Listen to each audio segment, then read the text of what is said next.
Praise the Lord, जय मसीह की। यह वीडियो केवल मसीहियों के लिए बनाया गया है जिन्होंने अपना जीवन प्रभु यीशु मसीह को दिया है। इस वीडियो से हमारा मकसद किसी व्यक्ति, जाति, धर्म अथवा संस्थाओं को ठेस पहुंचाना या उनके अनुयायियों का अपमान करना नहीं, बल्कि बाइबल की शिक्षाओं को आम लोगों तक पहुंचाना है। मुमकिन है कि बाइबल की ये शिक्षाएं कुछ लोगों की विचारधाराओं से मेल नहीं खाती, अतः उनसे अनुरोध है कि वे खुद को इस वीडियो से दूर रखें ताकि उनकी विचारधाराओं को ठेस न पहुंचे। आइए अब हम परमेश्वर का जीवित और सामर्थी वचन सुनते हैं भाई पॉल राजू के द्वारा। Praise the Lord. मैं पिता परमेश्वर का धन्यवाद करता हूँ कि उसने फिर से एक मौका दिया कि मैं आपके सामने परमेश्वर के एक सुंदर वचन के साथ उपस्थित हो सका। प्रियो, दरअसल मेरा जो वीडियो है, जो मैं जिस तरीके का वीडियो बनाता हूँ, मैं इस तरीके का वीडियो नहीं बनाता जैसा मैं अभी आपके साथ बात करूँगा, या इस तरीके का वीडियो मैं पसंद नहीं करता हूँ। मैं उस तरीके का प्रचार भी नहीं करता हूँ कि जिससे किसी को बेमतलब की बातों से या बेमतलब की चीज़ों से उसका कोई लेना देना हो। मैं ये चाहता हूँ कि हमारे प्रचार से, हमारे मसीह बातों के बीच से उसकी आत्मिक जिंदगी को उन्नति हो, उसकी आत्मिक उन्नति हो, उसका आत्मिक जीवन बढ़े। ऐसा नहीं कि मैं बेफजूल की बातों को, इधर उधर की बातों को करके और इधर उधर की चीज़ों पे अपना मत्था खराब करूं।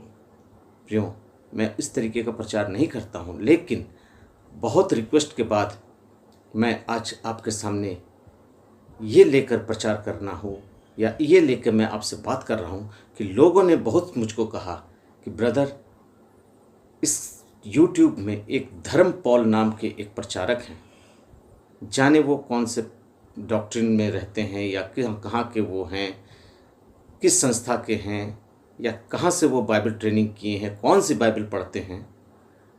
उनकी सारी बातों को जब हम सुनते हैं तो बिल्कुल वचन से अलग ही उनका सारा प्रचार होता है।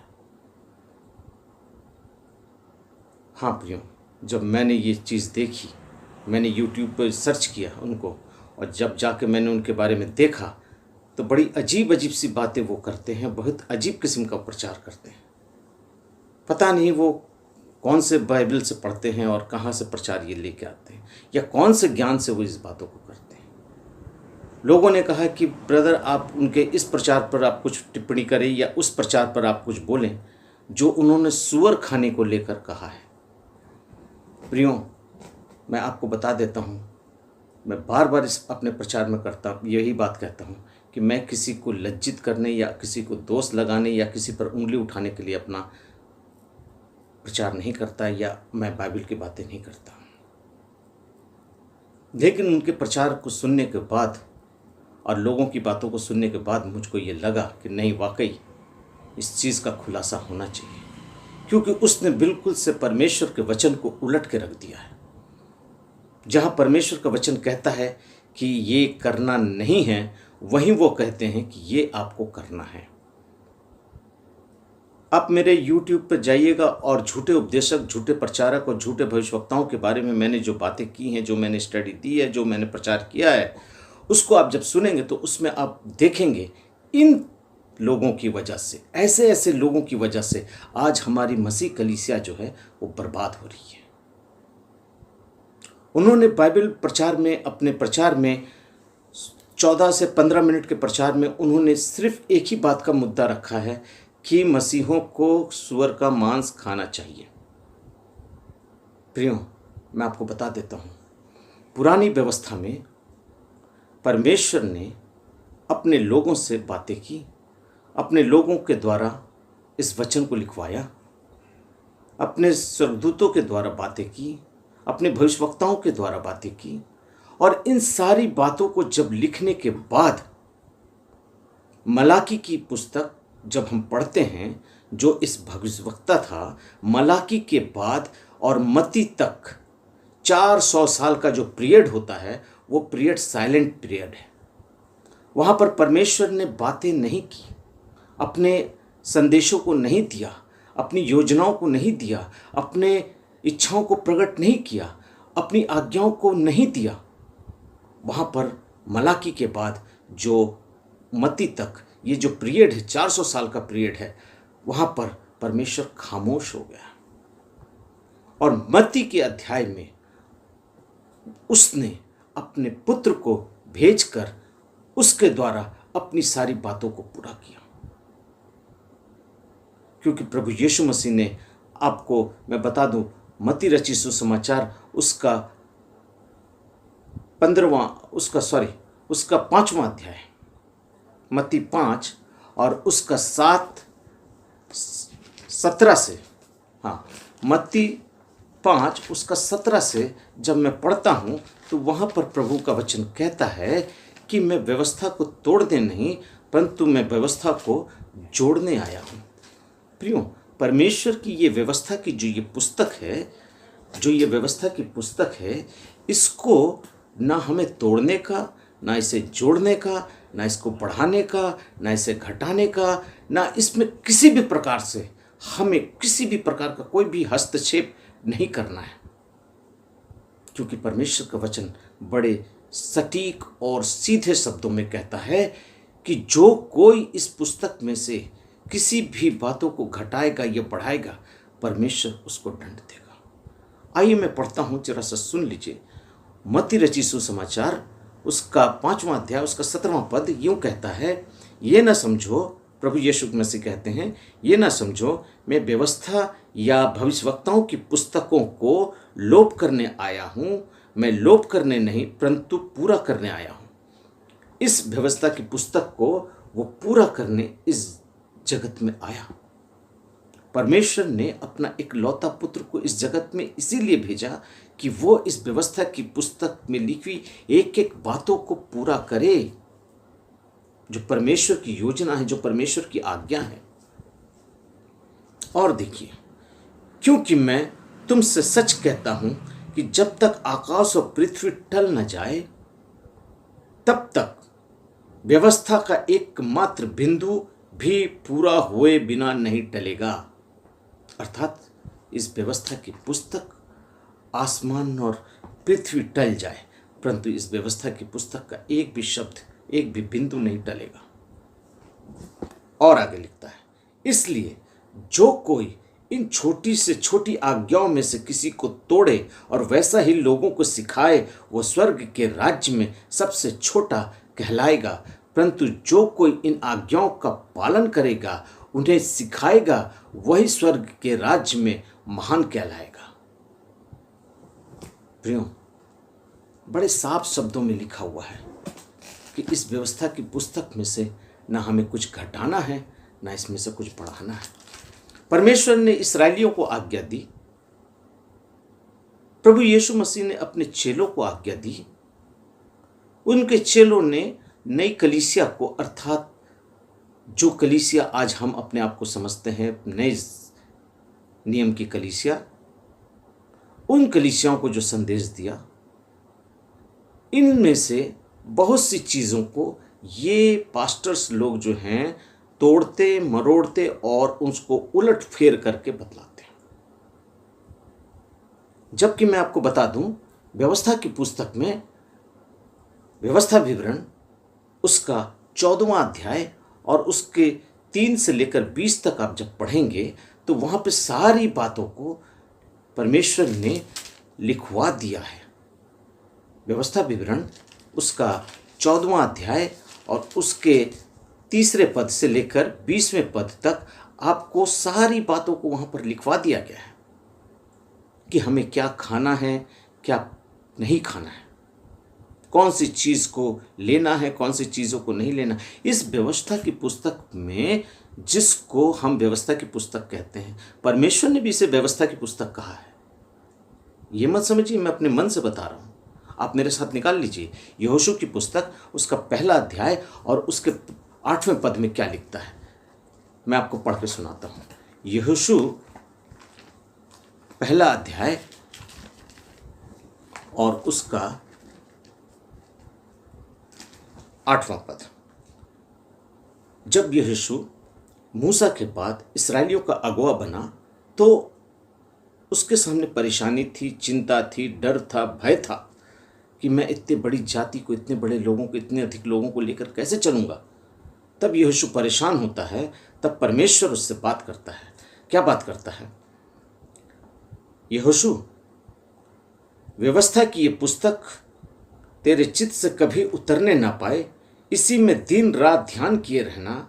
इसलिए जो कुछ इसमें लिखा है उसके अनुसार करने की तू चौकसी करे, क्योंकि ऐसा ही करने से तेरे सब काम सफल होंगे और तू प्रभावशाली होगा। ये परमेश्वर की आज्ञा है यहोशू को। और इसमें लिखी हुई एक एक बात, आसमान और पृथ्वी टल जाए लेकिन इसकी बातें पूरी हुए बगैर नहीं टलेगी। लेकिन कुछ ऐसे पास्टर हैं, जैसा मैंने अभी आपसे कहा था, ये धर्म पॉल जो हैं, ये लोगों को कौन सी शिक्षा दे रहे हैं यूट्यूब के माध्यम से हम नहीं जानते हैं। लेकिन देखिए यहाँ सूअर खाने के बारे में क्या लिखा हुआ है।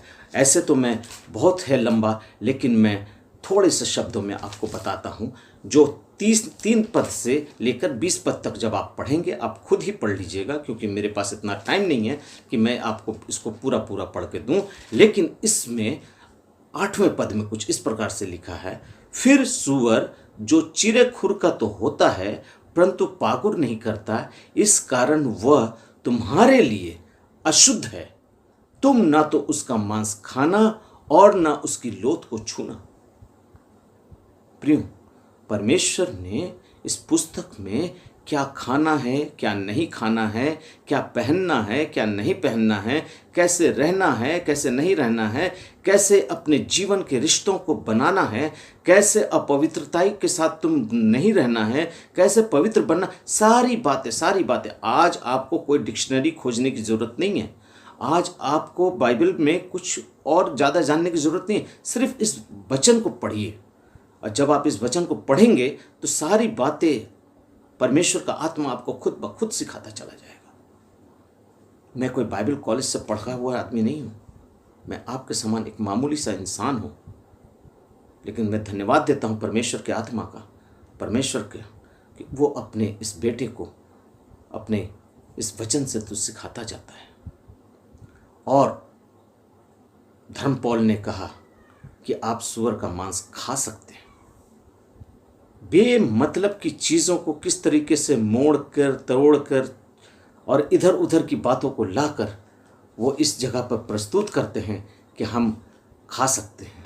आइए, मेरे सामने और भी व्यवस्था में लिखा हुआ है, मेरे साथ निकाल लीजिए। ले व्यवस्था उसका 11वां अध्याय, वहाँ पर भी कुछ शुद्ध और अशुद्ध पशुओं के बारे में लिखा हुआ है। जो लिस्ट है परमेश्वर ने दिया है, उन लिस्ट में बहुत सी चीज़ें हैं। जब आप इसको पढ़ेंगे तब आपको पता चलेगा। आप इस पूरे अध्याय को पढ़ लीजिएगा मेहरबानी से, मैं आपसे रिक्वेस्ट करता हूँ। ले व्यवस्था 11वां अध्याय, उसके 1 से लेकर 45 पद तक। ज़्यादा समय नहीं लगेगा आपको, मुश्किल से आपको 15 मिनट लगेगा। 15 मिनट। इस 15 मिनट में आप परमेश्वर की उन सारी बातों को, सारी योजनाओं को आप समझ जाएंगे कि परमेश्वर ने हमें खाने के लिए क्या उचित ठहराया है, क्या अनुचित ठहराया है। उसके 7वें पद को मैं सिर्फ पढ़ता हूँ आपके लिए, जो इस प्रकार है। सूअर जो चिरे अर्थात फटे खुर का तो होता है परंतु पागुर नहीं करता, इसलिए वह तुम्हारे लिए अशुद्ध है। क्या है? हमारे लिए अशुद्ध है। उसके मांस में से ना कुछ खाना और ना उसकी लोथ को छूना भी नहीं। बाप रे बाप, कितनी बड़ी बात है। सूअर के मांस को ना खाना और ना उसकी लोथ को छूना, नहीं तो तुम्हारे लिए अशुद्ध है। यह तुम्हारे लिए अशुद्ध है। प्रियो, परमेश्वर का वचन साफ तौर से कहता है। पुरानी व्यवस्था को अगर हम देखेंगे तो पुरानी व्यवस्था में बहुत सी ऐसी चीज़ें हैं जो हम नई व्यवस्था में नहीं पाते हैं। लेकिन इसका मतलब ये नहीं कि पुरानी व्यवस्था हमारे लिए नहीं है। जैसे एक सिक्के के 2 पहलू होते हैं, उसी प्रकार से इस पूरे वचन में ये 2 ऐसे चीज़ हैं, नया नियम और पुराना नियम, जो परमेश्वर की सारी योजनाओं को पूरा करता है। यीशु मसीह के जीवन से बहुत सी ऐसी बातें हैं जो पुरानी व्यवस्था में लिखी हुई थी, भविष्यवाणी की हुई थी। भविष्यवक्ताओं ने उनके जन्म के से लेकर उनकी मृत्यु तक का भविष्यवाणी पुरानी व्यवस्था में किया, और उसी चीज़ को नई व्यवस्था में परमेश्वर ने पूरा किया। अगर आप व्यक्तिगत मेरे से मिलेंगे या बात करेंगे तो मैं उन सारी चीज़ों को आपको बता सकता हूँ, या फ्यूचर में कभी परमेश्वर का आत्मा या परमेश्वर की इच्छा हुई तो मैं इन सारी चीज़ों को खोल दूंगा आपके सामने, कि उसकी जन्म से लेकर उसकी मृत्यु तक परमेश्वर में पुरानी व्यवस्था में क्या लिखा है और उन बातों को नई व्यवस्था में हमने किस रूप से देखा है। प्रियो, जब परमेश्वर ने हमें सूअर खाने को मना कर दिया है तो धर्मपाल जैसे प्रचारक ये कैसे कह सकते हैं कि तुम खा सकते हो? मेरी समझ में नहीं आ रहा है। वो बड़ी अजीब सी बातें करते हैं, बड़ा गोल गोल सी बातें करते हैं। उनका एक कोटेशन मैंने पढ़ा, मरकुस रचित सुसमाचार, उसमें उन्होंने अपना एक कोटेशन किया है कि मरकुस 7 उसका 18 पद, मरकुस 7 उसका 18 पद, मरकुस 7 उसका 18 पद में कुछ इस प्रकार से लिखा हुआ है। उसने उससे कहा, क्या तुम भी ऐसे नासमझ हो? क्या तुम नहीं समझते कि जो वस्तु बाहर से मनुष्य के भीतर जाती है वह उसे अशुद्ध करती है, क्योंकि वह उसके मन में नहीं परंतु पेट में जाती है और संडास से निकल जाती है। यह कहकर उसने सब भोजन वस्तुओं को शुद्ध ठहराया। प्रियों, अगर आपके अंदर परमेश्वर का आत्मा बात करेगा ना, तो आप ये फजूल की बातें नहीं करेंगे। यहां परमेश्वर का आत्मा वचन को लिखवा कर रखा है कि उसने उससे कहा, क्या तुम नासमझ हो? क्या तुम नहीं समझते कि जो वस्तुएं बाहर से मनुष्य के भीतर जाती है वह उसे अशुद्ध करती सकती है, क्योंकि वह उसके मन में नहीं परंतु पेट में जाती है और संडास से निकल जाती है। यह कहकर उसने भोजन वस्तुओं को शुद्ध ठहराया। ये आत्मिक भोजन की बात हो रही है यहाँ पर। ये आत्मिक भोजन, ये वचन, ये आत्मिक भोजन की बात हो रही है।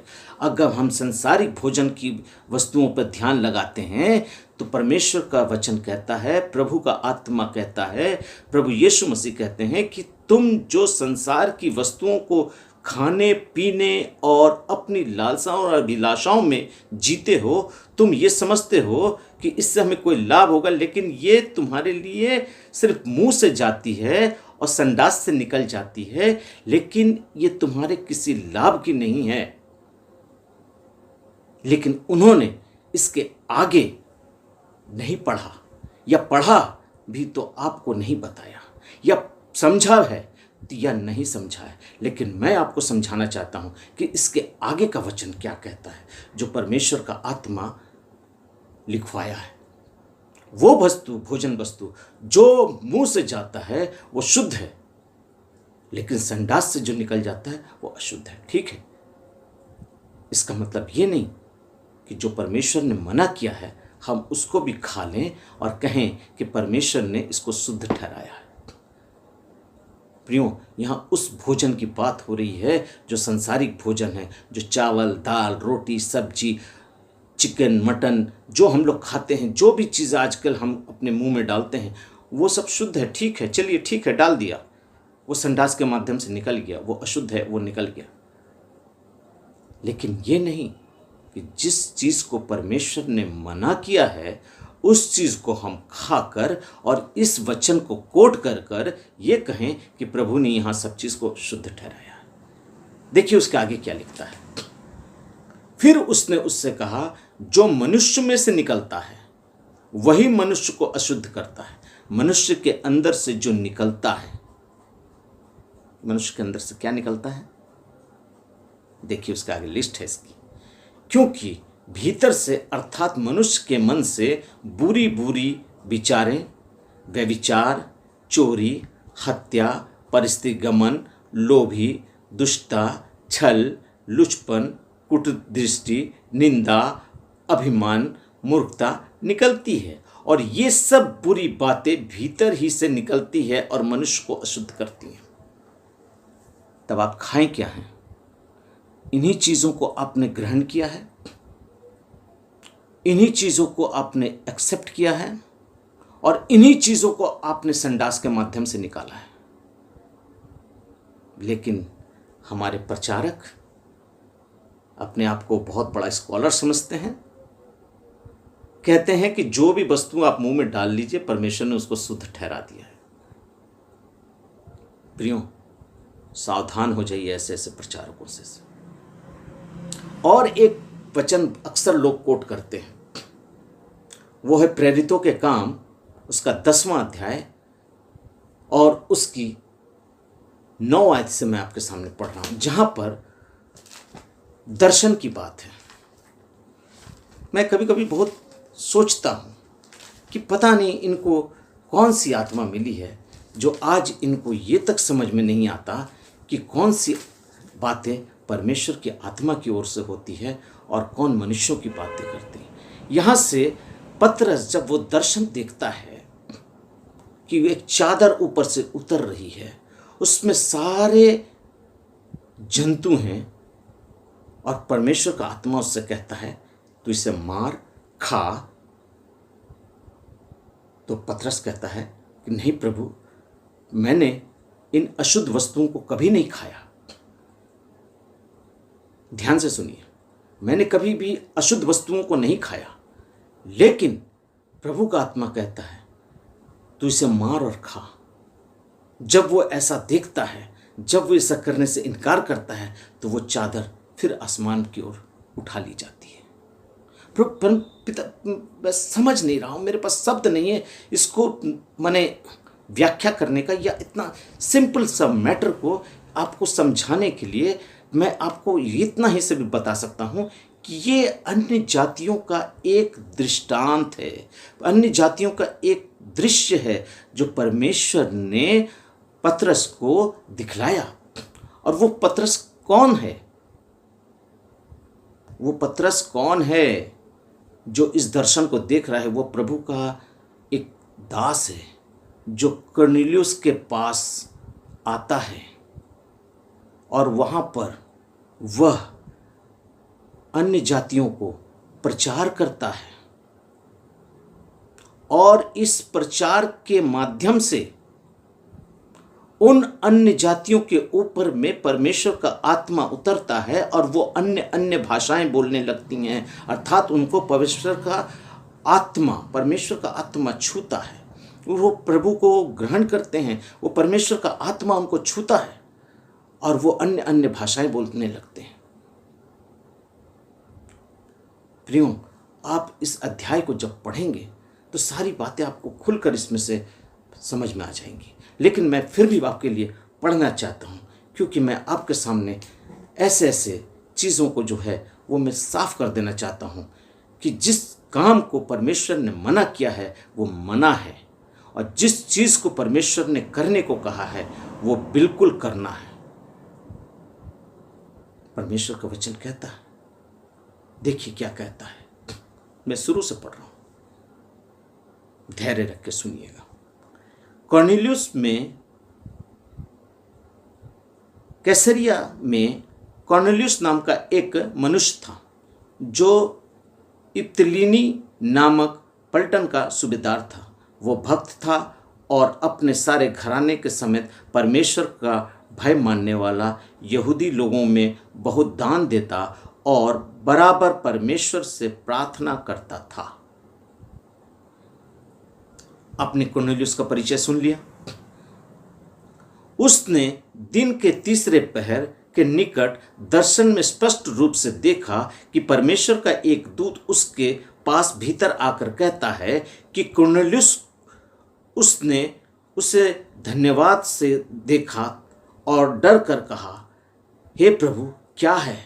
उसने उससे कहा, तेरी प्रार्थना और तेरे दान स्मरण किए गए हैं, इसलिए परमेश्वर के सामने से पहुंचने में कार्य कर, और अब याफा में मनुष्य भेजकर शिमोन को, जो पतरस कहलाता है, बुला ला। याफा में अपने आदमी को भेज और जो पतरस है वहां पर उसको बुला कर लिया।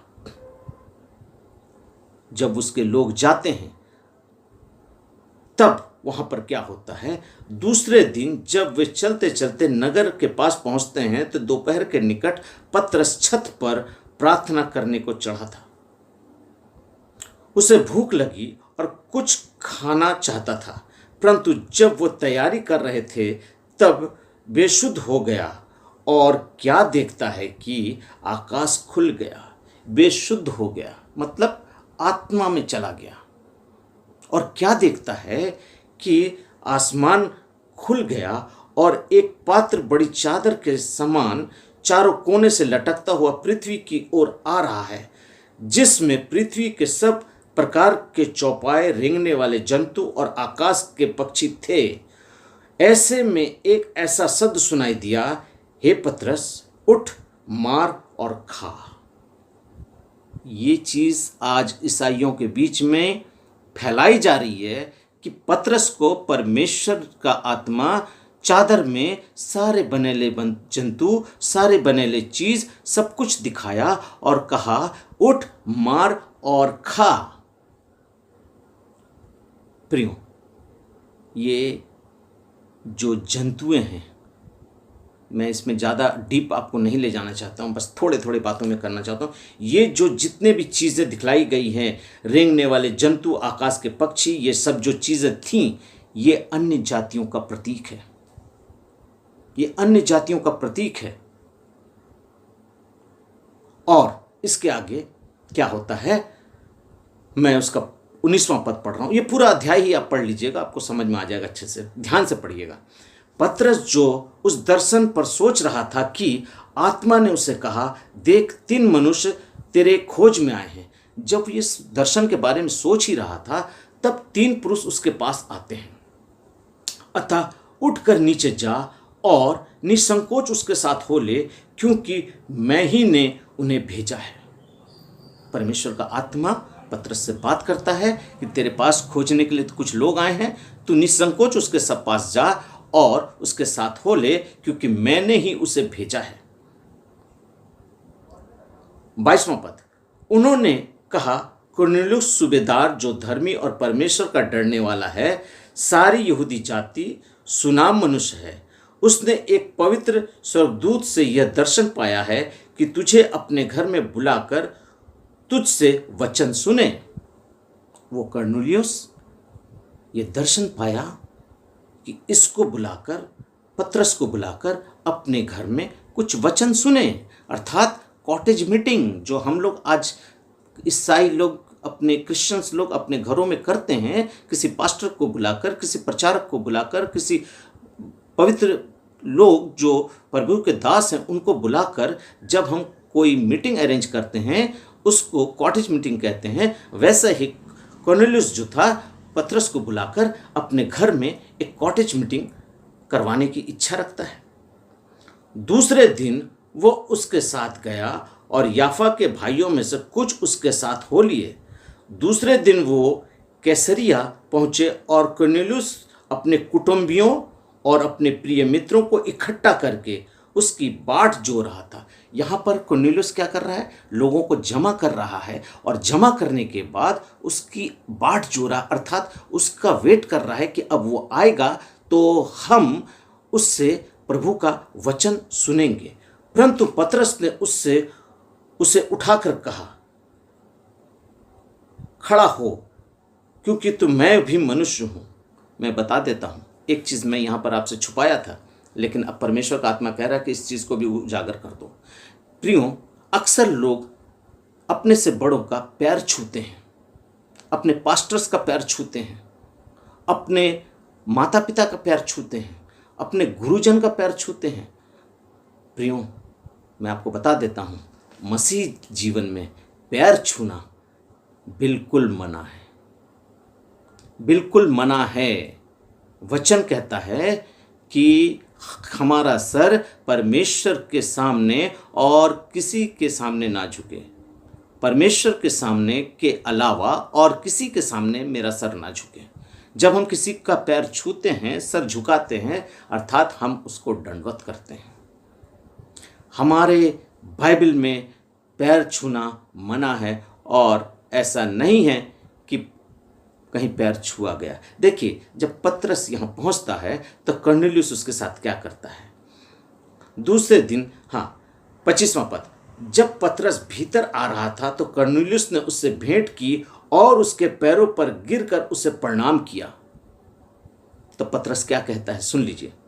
परंतु पतरस ने उसे उठाकर कहा, खड़ा हो, मैं तो मनुष्य हूं, और उसके साथ बातचीत करता हुआ भीतर गया। पतरस कहता है, मैं मनुष्य हूं, मैं परमेश्वर नहीं हूं, मैं यहोवा परमेश्वर नहीं हूं कि तुम मुझको दंडवत करो, मेरे पैर छुओ। मेरे लिए इतना नम्र होने की आवश्यकता नहीं, मेरा पैर मत छुओ, मिलो लेकिन पैर मत छुओ, हाथ मिलाओ। बाइबल में लिखा है, जब कभी विश्वासी मिलें तो पवित्र चुम्बन के साथ एक दूसरे को नमस्कार करें। एक दूसरे को नमस्कार करना है, कैसे? पवित्र चुम्बन के साथ। प्रियो, इस समय मैं बहुत कुछ, परमेश्वर का आत्मा मुझको बतला रहा है, बहुत कुछ बातें करने को दिल कर रहा है, लेकिन मैं अपने सब्जेक्ट से भटक जाऊंगा, इसलिए मैं उधर आपको नहीं ले जाना चाहता हूँ। मैं फिर कभी किसी वीडियो में इन सब बातों का खुलासा करूँगा, लेकिन मैं असली मुद्दे पर आता हूँ, जहाँ पर लोगों को बरगलाया और बहकाया जाता है। फिर कर्नेलियुस क्या कहता है, उसने उससे कहा, तुम जानते हो कि अन्य जातियों की संगति करना यहाँ उनके लिए जाना यहूदियों के अधर्म है, परंतु परमेश्वर ने मुझे बताया है कि किसी मनुष्य को अपवित्र और अशुद्ध ना कहूँ। मैं किसी मनुष्य को पवित्र और अपवित्र, अर्थात बुरा या भला, यहाँ पर मैं किसी को ना कहूँ। तुमने मुझको बुलाया है, लेकिन परमेश्वर का आत्मा मुझसे पहले ही बात कर चुका है। उस चादर में, उस जंतुओं के बीच से, उन बनेले जानवरों के बीच से, उन पक्षियों के माध्यम से, कि मुझको अन्य जातियों के बीच में परमेश्वर लेकर जा रहा है। उसके 33वें पद को मैं पढ़ता हूँ। तब मैंने तुरंत तेरे पास भेजा गया और तूने भला किया जो आ गया। अब हम सब यहाँ परमेश्वर के सामने हैं, ताकि जो कुछ परमेश्वर ने तुझसे कहा है उसे सुने। कर्नेलियुस कहता है, अच्छा हुआ तू आ गया, अब मैं चाहता हूँ कि तू अब मुझे परमेश्वर के सारे बातों को सुनाए। फिर पतरस अपना उपदेश देता है, अर्थात सरमन देता है, और उसमें 38वें पद को मैं पढ़ता हूँ। वहाँ पर क्या कहता है, परमेश्वर ने किसी रीति से यीशु नासरी को पवित्र आत्मा और सामर्थ और अभिषेक किया। वह भलाई करता और सबको, शैतान के सताए हुए को अच्छा करता फिरा, क्योंकि परमेश्वर उसके साथ था। प्रभु यीशु मसीह का प्रचार करता है, और जब प्रचार करता है तो देखिए वहाँ क्या होता है। और 42वां पद, और उसने हमें आज्ञा दी कि लोगों में प्रचार करो और गवाही दो कि यह वही है जिसे परमेश्वर ने जीवितों और मरे हुओं का न्यायी ठहराया है। उसकी सब भविष्यवक्ता गवाही देते हैं कि जो कोई उस पर विश्वास करेगा उसको उसके नाम के द्वारा पापों की क्षमा मिलेगी। ये उसका स्टेटमेंट है, ये उसकी गवाही है, ये उसका प्रचार है जो वो कर्नेलियुस के घर में कर रहा है। मैं आज आपको इसलिए खोल के बतला रहा हूँ कि बहुत से मसीह कलीसियाँ आज इस वचन को लेकर बरगलाई जा रही हैं, बहकाई जा रही हैं। वो चादर में वो जंतुओं को देखकर वो ये सोचते हैं कि परमेश्वर ने सारे जंतुओं को दिया है खाने को, जिसको परमेश्वर ने पुरानी व्यवस्था में मना किया है, इस नई व्यवस्था में पौलुस कहता है सबको खा ले। कितनी अजीब बात है। आइए और आगे चलते हैं। पतरस ये बातें कह ही रहा था कि पवित्र आत्मा वचन के सब सुनने वालों पर उतर गया। पवित्र आत्मा वचन के सुनने वालों के ऊपर आ गया, और जितनों ने खतना किया हुए विश्वासी पतरस के साथ आए थे वे सब चकित हुए कि अन्य जातियों पर भी पवित्र आत्मा का दान उंडेला गया। जो बपतिस्मा लिए हुए थे, अर्थात खतना किए हुए थे, वो भी ये जान गए कि कैसे अन्य जातियों के ऊपर परमेश्वर का आत्मा उतरता है और परमेश्वर का आत्मा काम करता है। और आगे लिखता है, क्योंकि उन्होंने उन्हें भांति भांति की भाषा बोलने और परमेश्वर की बड़ाई करते हुए सुना। भांति भांति की भाषा अर्थात अन्य भाषाओं का वरदान। आज लोग कहते हैं कि आपको पवित्र आत्मा मिलेगा तो आप बपतिस्मा लोगे, तो देखिए ये सब अलग मैटर है।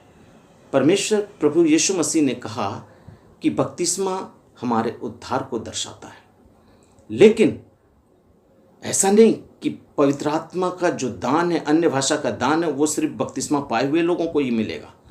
जो बपतिस्मा नहीं लिए हैं, अन्य जाति हैं, उनको भी परमेश्वर की तरफ से वो दान होता है, जो गिफ्ट होता है वो मिलता है। जहां हम ये देखते हैं कि वहां पर अन्य जातियों को भी परमेश्वर का आत्मा उंडेला गया, क्योंकि उन्होंने भांति भांति की भाषाएं बोलने और परमेश्वर की बड़ाई करते हुए सुने गए।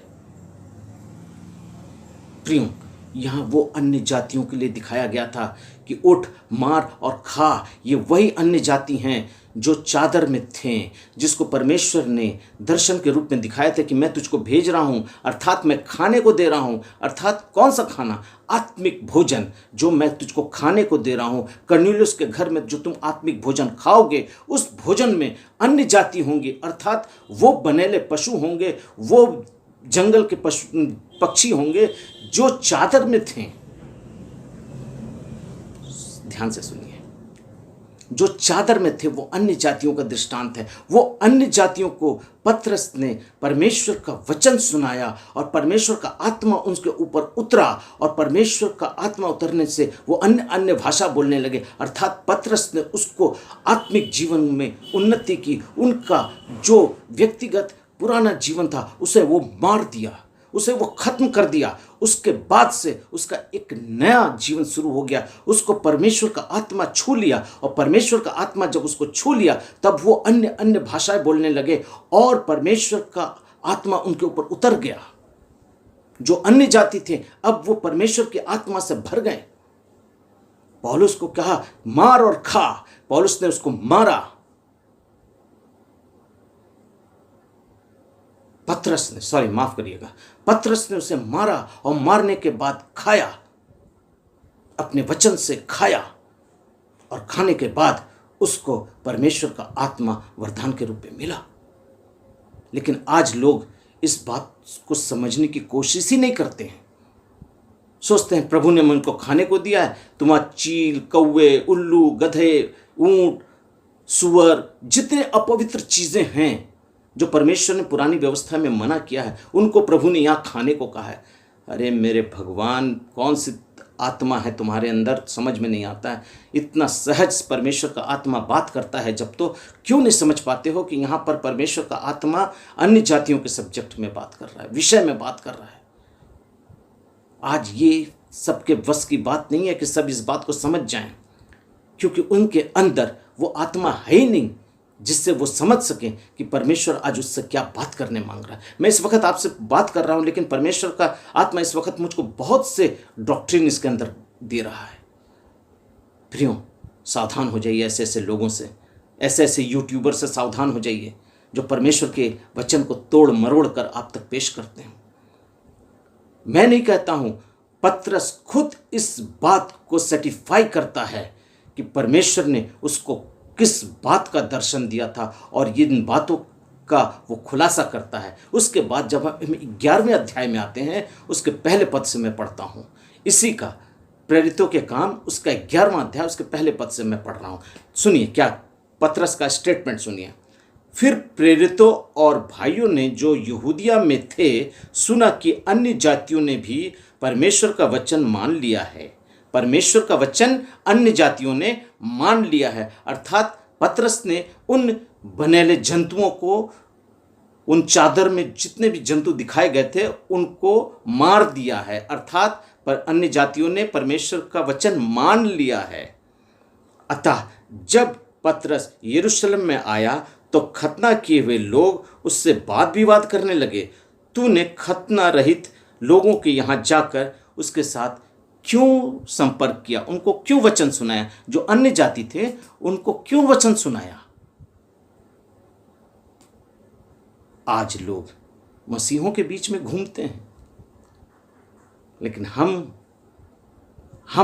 मैं अपनी बात कर रहा हूँ, मैं कभी मसीहों के पास जल्दी नहीं जाता, मैं अन्य जातियों के बीच में ज़्यादा जाता हूँ। क्यों? इसलिए कि उनको भूख है, और आज के मसीही लोग माँ के गर्भ से ही मसीह पैदा होते, उनको सब मालूम होता है, लेकिन वचन की बातों की गहराइयों को समझने के लिए उनके दिमाग में भेजे में जगह नहीं होती है। देखिए आगे उसके चौथे पद में क्या कहता है, तब पतरस ने उन्हें आरंभ से क्रमानुसार शुरू से बिल्कुल सीरियली यह कहकर सुनाया कि मैं याफा के नगर में प्रार्थना कर रहा था और बेशुद्ध होकर दर्शन देख रहा था कि एक पात्र बड़ी चादर के समान चारों कोने से लटकता हुआ आकाश से उतरकर मेरे पास आया। जब मैंने उस पर ध्यान किया तो उसमें पृथ्वी के चौपाए, वन पशु और रेंगने वाले जंतु और आकाश के पक्षी को देखा, और यह शब्द सुना दिया, हे पतरस, उठ, मार और खा। मैंने कहा, नहीं प्रभु, क्योंकि कोई भी अपवित्र अशुद्ध वस्तु मैंने मुंह में कभी नहीं ली है। इसके उत्तर में आकाश से दूसरी बार शब्द हुआ, जो कुछ परमेश्वर ने शुद्ध ठहराया है उसे अशुद्ध मत कह। इसी बात को कोड करते हैं कि जिस चीज को परमेश्वर ने शुद्ध ठहराया है उसे तू अशुद्ध ना कर। जो मैं आगे मरकुस रचित सुसमाचार उसका आपको 7वां अध्याय उसका 18 और 19 पद जब मैं पढ़वाया था, यही शब्द है कि परमेश्वर ने जिसे शुद्ध ठहराया है तो उसे अशुद्ध ना कह। यह शब्द सुना कि पतरस, उठ, मार और खा। मैंने कहा, नहीं प्रभु, मैं कोई ऐसी अपवित्र वस्तु को नहीं मुंह में लिया, कभी नहीं गई। उसने उत्तर दिया, आकाश से दूसरी बार यह शब्द हुआ, जो कुछ परमेश्वर ने शुद्ध ठहराया है उसे अशुद्ध मत कह। 3 बार ऐसा ही हुआ, तब सब कुछ फिर आकाश में खींच लिया गया। और देखो, अंत में 3 मनुष्य जो कैसरिया से मेरे पास भेजे गए थे, उस घर पर जिसमें मैं खड़ा था आए। इन सारी बातों को आप यहाँ पर पढ़ते हुए जाइएगा, और इसके 15वें पद को मैं पढ़ देता हूँ आपके लिए। जब मैं बातें करने लगा तो पवित्र आत्मा उन पर उसी रीति से उतरा जिस रीति से आरंभ में हम पर उतरा था। हम पर उतरा था। पतरस कहता है ये उन पर उसी तरीके से आत्मा उतरा जो हम पर पहले उतरा था। कब उतरा था? पेंटिकॉस्ट के दिन। प्रेरितों का काम 2 अध्याय उसके पहले वचन से जब आप पढ़िएगा, जब सारे शागिर्द चेले एक जगह बैठकर प्रार्थना कर रहे थे तो परमेश्वर का आत्मा, पवित्र आत्मा उनके ऊपर आया और वो आत्मा में भर गए और अन्य अन्य भाषा बोलने लगे। पढ़ दूं? सुन लीजिए। जब पेंतिकोस्त का दिन आया तो वे सब एक जगह इकट्ठे थे। एकाएक आकाश से आंधी सी सनसनाहट का शब्द हुआ और उससे सारा घर जहां वो बैठे थे गूंज गया, और उन्हें आग सी जीभ फटती हुई दिखाई दी और उसमें से हर एक के ऊपर आ ठहरी। वे सब पवित्र आत्मा से भर गए। जिस प्रकार आत्मा ने उन्हें बोलने की सामर्थ्य दी, वो अन्य अन्य भाषाएं बोलने लगे। ये शुरू के दिनों की बात है, और यहां पर पतरस कहता है जब मैं बातें करने लगा तो पवित्र आत्मा उन पर उसी रीति से उतरा जिस रीति से आरंभ में हम पर उतरा था।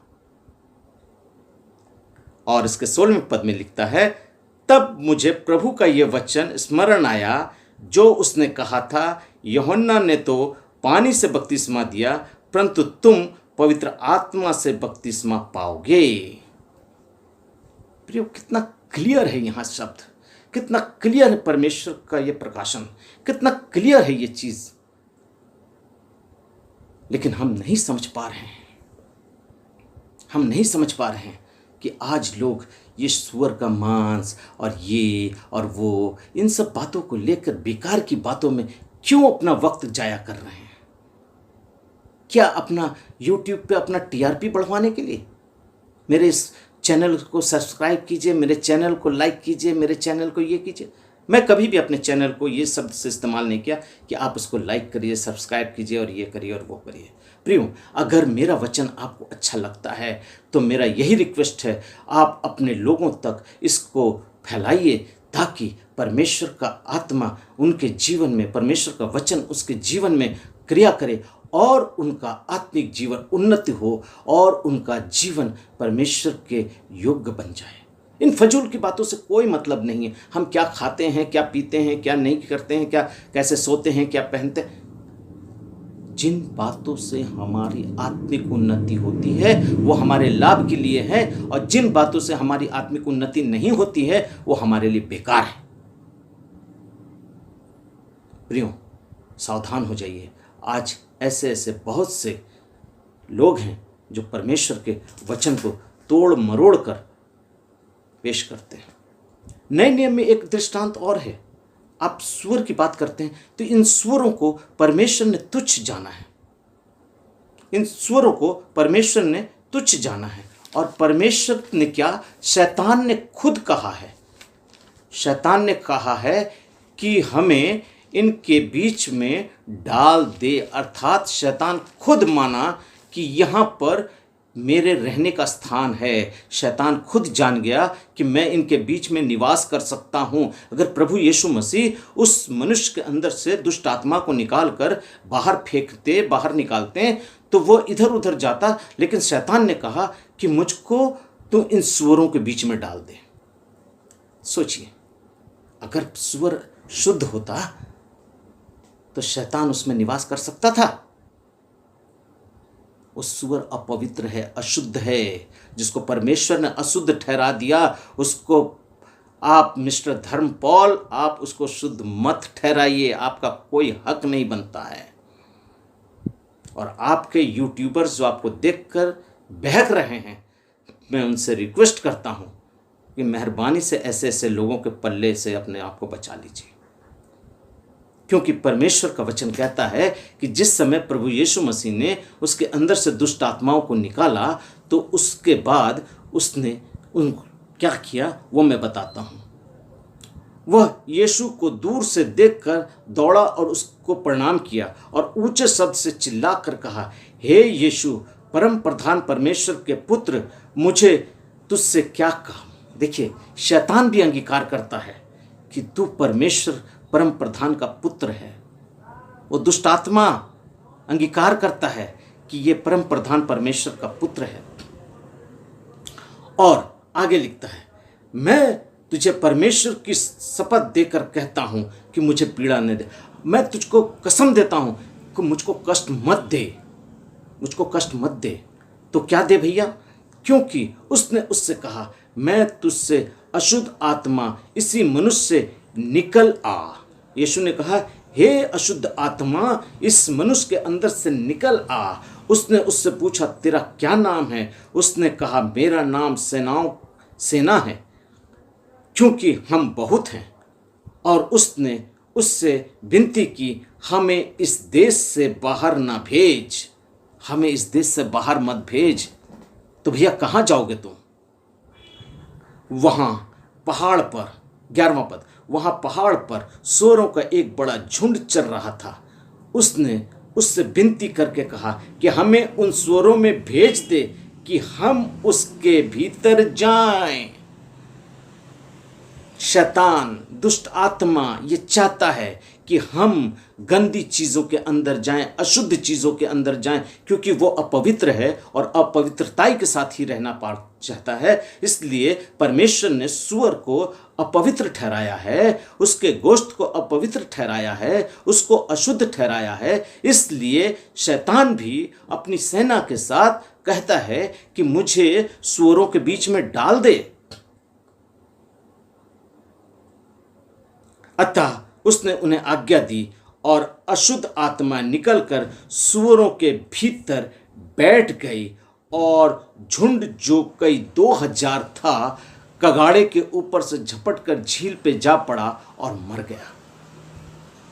परमेश्वर ने कहा, प्रभु यीशु मसीह ने कहा, सूअरों के बीच में चला जा। वो सूअरों के बीच में चला गया और जाने के बाद क्या होता है?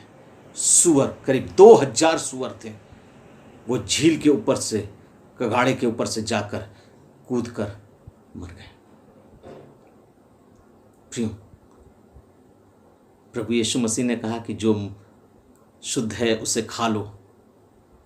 बड़ी अजीब बात है, लेकिन परमेश्वर ने कहा, उसका पिता कहता है कि सूअर हमारे लिए अपवित्र है।